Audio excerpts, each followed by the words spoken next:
Okay, here we go.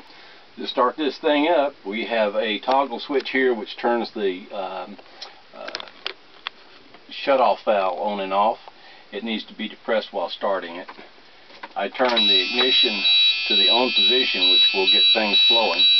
There's a slight, I slightly depress the accelerator. I reach over and I push this toggle down, turn the ignition, and voila. This is a toggle that returns to position and reduces the voltage going to the shutoff valve from 12 volts to 6, which holds it open. These are all the levelers, and they need return springs on these levelers. These levelers here, the return springs are not holding them closed. They're dropping down so that the switch is open. They're not falling down. They're just enough to break the connection, which leaves the lights on. But that's what that is. It has air ride, and this is for the air dump. Whenever you go to park it, you dump the air. It'll allow the RV to settle, and then you level it up wherever you're going to park, and it works. This is the Jake brake. When you're going down a hill, you'll want to flip this up, which will turn on the exhaust brakes, and that'll hold you slowing down. This here is for the electric brakes on a trailer, and this is set for our horse trailer, and that's all been in here. This is your transmission control. This is a select, it's in neutral, and this is a monitor, select monitor. You can change your modes, etc. You can go drive, neutral, and reverse. And if you put it, hold on just a second, I'll depress my brake so I can take it and put it into drive. And you notice in drive, I'm going to be able to go up to 6th gear, but I'm going to start out in 1st gear. If I hit these down buttons, it'll limit the upshifting of the transmission to whatever gear I've got it set at. So that's what that is. We have heated and cooled container spots here. This blue side here toggles this way, will make this cool, and if I turn it this way, this will warm it, and it'll hold you, keep your beverages warm. This is the emergency brake release here. This is the heated mirrors outside, they all work.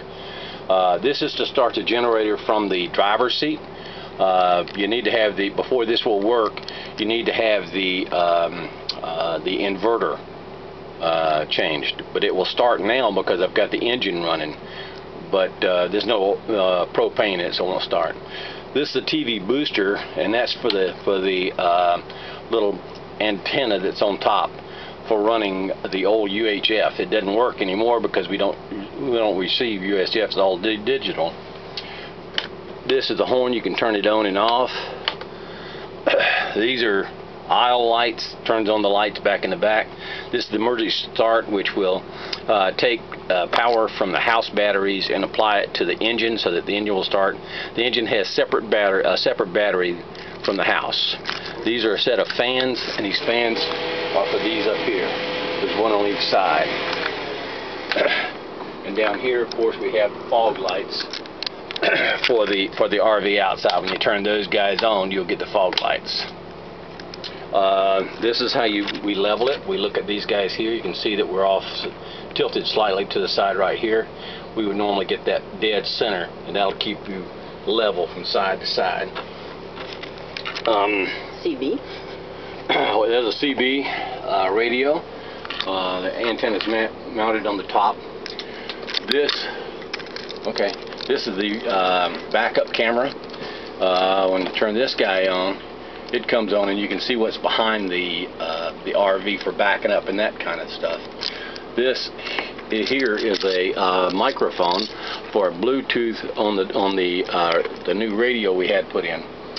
This radio is a Bluetooth so that you can connect your cell phone using Bluetooth to the radio so that you can use the speakers inside the RV for communications. This down here is simply just a control panel for the air conditioning inside off of the engine. This is not the house air conditioning. This is simply for the driver up here and the front part of the containment up here. this is the power that we leave on all the time. It runs to the CB radio, so that you can access this. We had to have the oil gauge from the dashboard replaced. And you'll notice that on this guy here, it shows the oil pressure all the way up.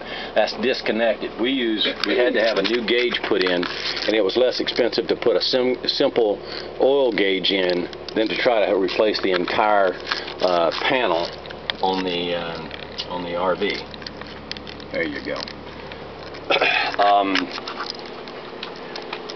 Hold on a second. I'm gonna turn the RV off so we can talk. Whatever.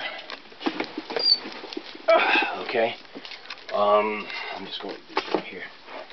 Okay.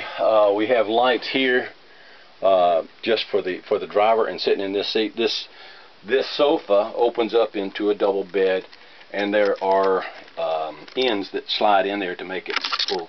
All of these, yeah, these are the ends that go in the end to block that off. These chairs swivel.